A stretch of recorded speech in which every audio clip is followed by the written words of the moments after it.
Ana Marques Vidal na gestão de um órgão superior do Ministério Público. Já aqui lhe demos conta das duas vaias de que o Ministro Miguel Relvas foi alvo no espaço de menos de 24 horas. Essa será, com certeza, uma das questões com as quais o Primeiro-Ministro vai ser confrontado pelos jornalistas. Passos Coelho está a esta hora na cerimónia de assinatura do protocolo com o Conselho de Reitores das Universidades Portuguesas. Fernanda Fernandes, boa noite. Para que é que vai servir esse protocolo? Muito elevado entre todos os Estados-membros. Decorreu numa altura em que a maior parte dos países europeus atravessa dificuldades de natureza financeira e de natureza... Neste momento o Primeiro-Ministro está a prestar uma pequena declaração sobre a importância deste protocolo. Vai servir para que todas as universidades, de uma forma consensual, ordenem os seus projetos de modo a que o Governo os possa apresentar depois aos fundos do quadro comunitário. Vamos então ouvir um pouco.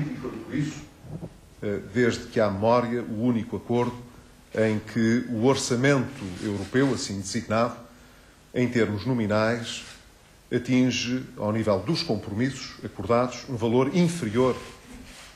ao orçamento anterior. Apesar disso, no entanto, eu creio que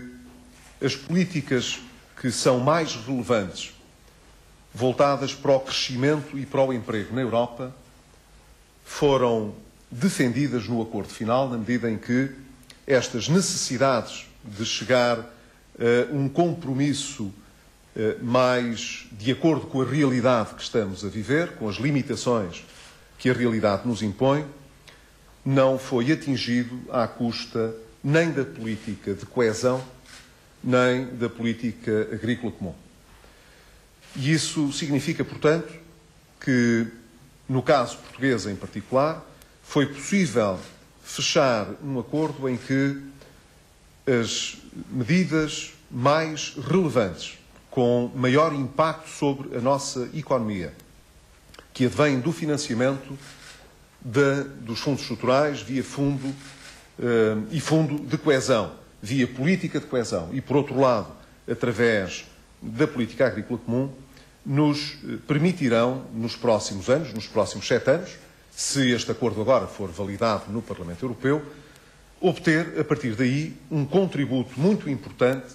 para o crescimento da economia portuguesa e para as possibilidades de criação de emprego. Recordo que, no conjunto das políticas de coesão e de agricultura, Portugal obteve um valor de perto de 27,8 mil milhões de euros, o que constitui um valor melhor do que a média que foi obtida pela generalidade dos países, portanto, neste compromisso atingido no último Conselho Europeu. Significa isto, portanto, que quer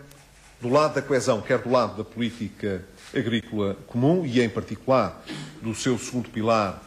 do desenvolvimento rural, os cortes que o país sofreu face ao anterior quadro financeiro nos colocam abaixo da média dos cortes que estas políticas tiveram no quadro europeu. Claro que se torna, como disse há pouco, importante agora que exista do lado do Parlamento Europeu a abertura suficiente para encontrar a maioria necessária à aprovação deste orçamento. Como sabem, desde o Tratado de Lisboa, que o orçamento é objeto também de codecisão e, portanto, ele precisa de ter o apoio do Parlamento Europeu. Julgamos que a flexibilidade máxima que os chefes de Estado e de Governo aprovaram juntamente com a proposta de orçamento pode ir de encontro a muitas das preocupações que foram expressas por vários grupos parlamentares e até pelo Presidente do Parlamento Europeu. O que significa, portanto, que devemos agora concentrar nessa discussão com o Parlamento Europeu, nessa negociação institucional, de modo a que possa ficar salvaguardado o essencial para países como Portugal, que é a previsibilidade e a estabilidade do orçamento europeu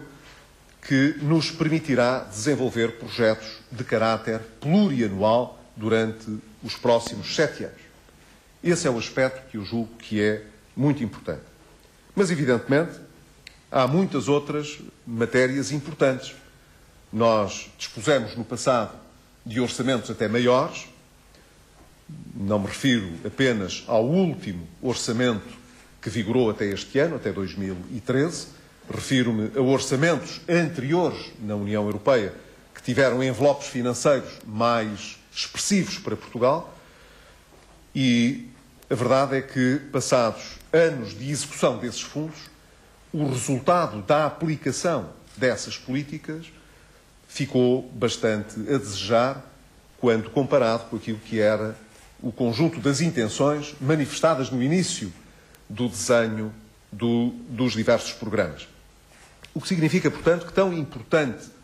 como as verbas de que podemos dispor para financiar os diversos projetos e programas que vão estar em execução, é importante que a aplicação depois desses fundos traga realmente valor acrescentado à nossa economia, permita uma alavancagem, como agora se costuma dizer, que impulsione o crescimento sustentado e o emprego sustentado também. Antes mesmo de fecharmos este entendimento ao nível do Conselho Europeu, o Governo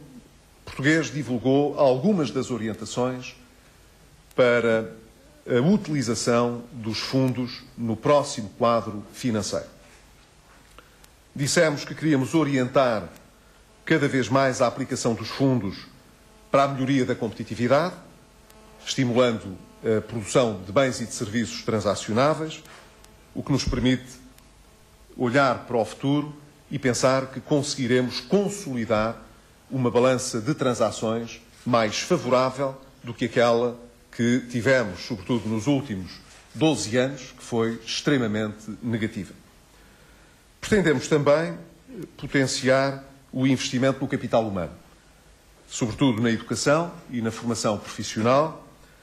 que têm a obrigação de reforçar a empregabilidade das pessoas, em particular dos jovens portugueses, e, ao mesmo tempo, contribuir para aumentar o potencial das empresas, o potencial competitivo das empresas. Queremos também assegurar uma gestão mais sustentável dos recursos, reforçando não apenas a coesão social, mas também territorial. E recordo a este propósito, como já o fiz ainda há pouco tempo no Porto, que depois de muitos anos de investimentos na área do desenvolvimento regional, a verdade é que nós temos hoje um país mais assimétrico do que há alguns anos atrás, o que significa, portanto, mais uma vez, que precisamos de pensar bem o desenho dos programas e dos projetos que queremos apoiar. Pretendemos também impulsionar a reforma do Estado, promovendo a racionalização e a modernização da nossa administração e a reorganização dos modelos de provisão de bens e serviços públicos. Sabemos que temos de fazer escolhas muito mais exigentes do que aquelas que fizemos no passado e temos de introduzir regras claras para a aplicação dos fundos. Dei já eco público também de que pretendemos, por um lado, destinar uma parte importante deste financiamento para as pequenas e médias empresas em Portugal, que são o sustentáculo da criação de emprego no país, mas queremos também introduzir uma lógica diferente da utilização dos fundos, passando a dar prioridade aos apoios reembolsáveis e menos aos subsídios a fundo perdido. Porquê? Porque, evidentemente, quando os fundos são atribuídos a fundo perdido, há uma sensação de não custo do financiamento. E como tudo o que é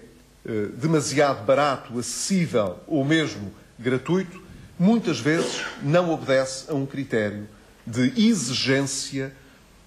quanto ao impacto que esses fundos podem vir a ter na nossa economia. Ora, isso muitas vezes tornou difícil a parte do lado do Estado da avaliação e aferição dos melhores projetos suscetíveis de virem a ser apoiados, porque exige uma capacidade em termos de competência de recursos humanos muito vasta para poder fazer a avaliação desses projetos e, por outro lado, enfrenta uma assimetria e até, certo ponto, uma espécie de risco moral adverso em que aqueles que pretendem candidatar-se à utilização desses recursos não têm o incentivo necessário para avaliar devidamente as opções que estão a realizar. Ora, quando se trata de ter fundos, portanto, não a fundo perdido, mas reembolsáveis, no fundo o que nós estamos a dizer é que podemos multiplicar as instâncias de avaliação da qualidade dos projetos, recorrendo nomeadamente a outras instituições, em particular instituições financeiras, mas não apenas instituições financeiras, e, por outro lado, temos um interesse, um incentivo direto por parte das próprias empresas em medir devidamente o investimento que estão a fazer, o sentido reprodutivo desse investimento, na medida em que sabem que depois têm de reembolsar aqueles fundos. Com isto, permitimos ainda que mais projetos possam vir a ser abrangidos durante o período do quadro financeiro. O que significa, portanto, que passaremos a ter regras de sustentabilidade financeira, de racionalidade económica e de maior responsabilização de todos os agentes envolvidos que nos garantirão, à partida, melhores resultados do que aqueles que obtivemos no passado. Ora, o Governo, tal como os outros governos europeus, deverá apresentar e negociar com a Comissão Europeia, ao longo deste ano, as suas propostas para a aplicação destes fundos comunitários que estão abrangidos no orçamento que agora foi submetido ao Parlamento Europeu. O nosso objetivo, portanto, nesse acordo de parceria que vamos estabelecer com a Comissão Europeia, é apresentar um quadro global de utilização destes fundos com uma lógica de criação de programas que obedeça a estes princípios de racionalidade que aqui expus, mas também que garantam a coerência dos programas que forem sendo desenhados, a execução em maior ritmo possível do financiamento que estará disponível e, portanto, um resultado final que seja mais satisfatório do que aquele que obtivemos ao longo dos últimos anos. O Primeiro-Ministro presidirá a cerimónia de assinatura do protocolo com o Conselho de Reitores das Universidades Portuguesas. Passos Coelho aqui falando sobre a distribuição dos fundos comunitários. Contaremos voltar em direto a São Bento na altura das perguntas e respostas dos jornalistas, até porque é mais que expectável que uma das questões com as quais o chefe do Governo vai ser confrontada tenha a ver, ou confrontado, melhor dito, tenha a ver com a vaia que Miguel Relvas, ou de que Miguel Relvas foi alvo esta tarde no Isqueté, em Lisboa. A esse propósito,